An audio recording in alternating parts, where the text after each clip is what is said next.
So, finally, to review the Shrek franchise. I'm not reviewing the Puss in Boots franchise because they need no introduction. Let's start with the first one, obviously.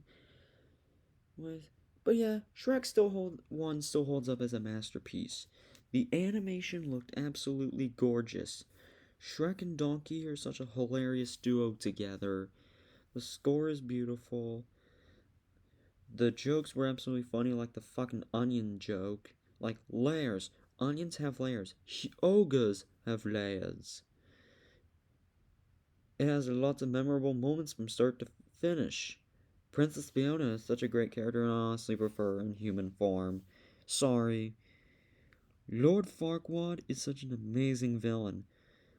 The writing is excellent, but unfortunately the jokes about him being short is like kind of repetitive. Also, I wonder who's shorter, Lord Farquaad or the fucking chameleon from Kung Fu Panda 4. I don't give a shit about them. I don't give a shit about the chameleon, because from a bad movie. Overall, this movie absolutely aged very well, and it's also my third favorite movie of 2001 behind The Lord of the Rings and Monsters Inc. Such a charming film with a lot of heart.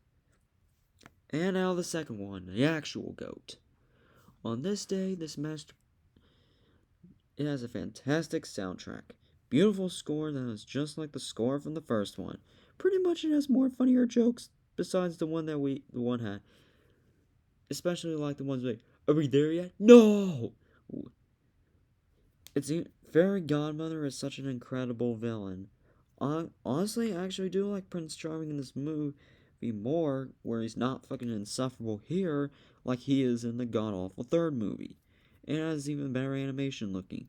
Accidentally in Love is easily my favorite of the whole soundtrack. It also has an Mission Impossible reference where the theme song plays during the prison escape scene. Puss in Boots' introduction was an excellent character in the franchise, and the writing was absolutely fantastic. Overall, this is easily the GOAT of the Shrek franchise. Shrek 1 and 2 get 10 out of 10s so far. Now let's see, and the third one, same cannot be said for them. Okay, but oh my god, I absolutely despise Shrek the Third with every fiber of my human being. This is not the worst DreamWorks movie, because I've seen worse. And seeing the drastic dip in quality after watching Shrek 2 is night and day.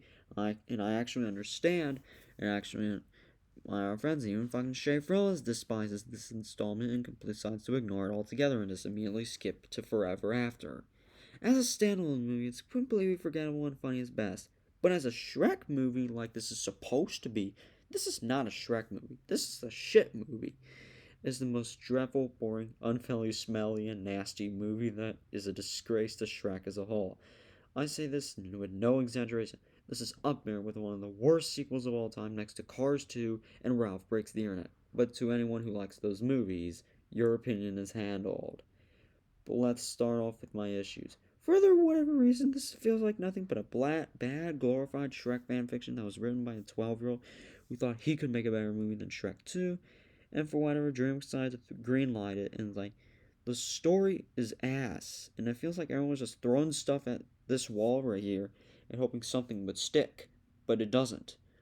All the ideas feel half-baked, and there's a ton of filler that doesn't contribute anything meaningful to the franchise. Like, I mean, the story's about someone being king. That's basic. But an ogre being king? That's not basic. It's actually new. It's not like everyone's making up stuff as they're going on with no theme, no shit, or reason. Proof of this is that the scene where Fiona goes on an adventure with the princesses, because that's the only redeeming quality I have with this movie. Nothing else. But then again, it's just nothing but DreamWorks decided to throw in. I wouldn't be surprised if these felt like deleted scenes. I wouldn't be surprised if they were first deleted scenes, but they decided to bring them back. Hell, even worse, I never realized before, but DreamWorks is so goddamn lazy with villains in this movie. They gave us Prince Charming as the fucking villain. From Shrek from the second film. Like, come on. He's insufferable here. You actually couldn't be bothered to give us an original and compelling villain at least. He just wanted to become king and take over Shrek's far, far away. Also, he sucks ass too because he's not as menacing or funny. He's just so obnoxious and, once again, pointless. Fuck him. I know this is not a tiny nitpick to say, But even the pop songs are extremely obnoxious. They just feel scattered out of nowhere and don't connect with the story. Furthermore, the other subplots, like Shrek going on a quest to find this guy named RT and appoint him as king to the other side as Pinocchio or Gingerbread Man or so on and forth, feel all again like filler that don't mean anything meaningful. And also, they're so goddamn boring. Overall, outside the main leads and recurring characters from 1 and 2, the main leads and nothing else is memorable or charming in the slightest movie. I wanted the movie over to be faster than this. I just couldn't be asked to give a shit about anyone who despised me. Also, I absolutely despise Artie, as he is my least favorite character in the franchise, as he is nothing but a whiny bitch who comes across as annoying. And also, I have to address the elephant in the room. The main film with the problem. 90% of the jokes are unfunny as fuck. Other than the beginning portion of the film and some visual gags on it, not a single joke I laughed at. No. And they try to come off as cringe or try too hard to become hip with the kids. Also, the worst one being Shrek, trying to talk some Gen Z slang to Artie and try to relate with him and making a meta joke about it. That was embarrassing. Imagine, no wonder why Artie's fucking bullied there. If the kids are still bullying Artie at that school, I probably would justify them. For redeeming qualities, I just think that the princesses are actually likable and the animation's really good and is a vast improvement compared to the earlier films. Yeah, I don't know what says that this is easily just so bad. Easily the worst Shrek movie I've ever seen. I am never watching this again, and I'm watching this again, but if I have to, it would still be a piece of shit. The only advice I can give here is just follow the internet's advice when it comes around to a Shrek movie. So just watch Shrek 1 and 2, skip this, and go to 4. Because that feels like an actual trilogy and it works. I had to suffer through this, and you're not really missing out the actual stuff. Now, don't get me wrong, it's my hobby. I love reviewing movies. It's my hobby. If it wasn't for my platform and if it wasn't for YouTube and my love for Shrek, I would never be here. If you haven't seen this franchise, how the hell are you a human being? There's a reason I pretended this doesn't let's pretend this never exists. Fuck this movie, never again. And I'm not suffering through that again. 2 out of 10 or an F. And now the actual Shrek Forever After. Okay, much better than the last. Only to find out the years that on the internet has not been kind to this installment via the reviews. Well, because the main villain, Rumpelstiltskin, was a character in Shrek the Third. That's why. I don't even understand it. I think, yes, they watched Shrek the Third. They watched 2 Shrek the Thirds, thinking everything is going to be bad after Shrek the Third. The beauty of this film's existence is just you can actually consider this a third installment that's actually came into the franchise, and you already have a perfect trilogy laid out. As I said in my other movie, you don't have to see the third movie to understand what's actually going on in the fairy tale world, because it fills in the gaps for you already, with giving you a brand new story. Oh, and I love the story here. We're actually see where Shrek thinking he'd be better off things if things went differently for him, so he signs a contract with Rumpelstiltskin, who is also a good villain and is a much better improvement, and makes his wish come true, only to discover that things aren't what they seem, and it turns out to be a million times worse. He wanted to... it would be a timeline story if none of the events from the first film and the second films ever happened, and only the events in the third film happened. Fucking... Yeah, we don't talk about the third film.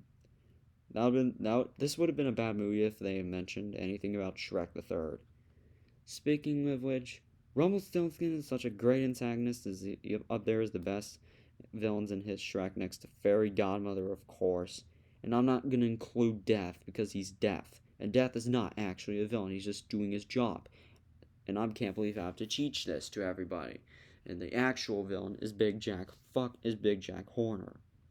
He's incredibly menacing while also being funny and never get back to this. And also, I really love the callbacks of the second movie. It felt organic, actually, to the storytelling, and the jokes were absolutely funny here. Going back to the roots of Shrek's DNA, and this is what actually people see in the Shrek installment. The animation is also some of the best I've ever seen in a Shrek movie. The message is well executed to a significant reminder just to always be grateful for what you Shrek said. You don't know what you had until it's gone, and possibly never relive that moment again. And I'm shocked to admit, I'm not. However, this has a flaw. Yes, my only nitpick is I'm not a fan of the end credits, and guess what? Why I'm not a fan of it? Because it shows illustrations of Shrek the Third. It felt like the missed opportunity to show the illustration from this one, and DreamWorks really wanted to ignore the events of the third movie. Rare W for the Shrek franchise, or actual common W for the Shrek franchise. Regardless of what you think of this movie, one thing we can't deny is that this has the greatest swan song from Shrek in the near 10-year journey we had with him. This, to me, is the best way you can ever conclude the Shrek franchise. And god damn it, we got a fifth one. If Shrek 5 turns out to be worse than Shrek the Third, then I don't know what to say. Anyways, this definitely gets a 9 out of 10, or an A+. I'm not watching. We're not doing Puss in Boots franchise because those need no introduction, because I'm just going to say it like this. Both get 10 out of 10s, especially Last Wish. Has the exact same elements as the actual Shrek quadrology, or soon to be quintilogy. Anyways, thank you for watching, and go subscribe, and I'll see you in my next review.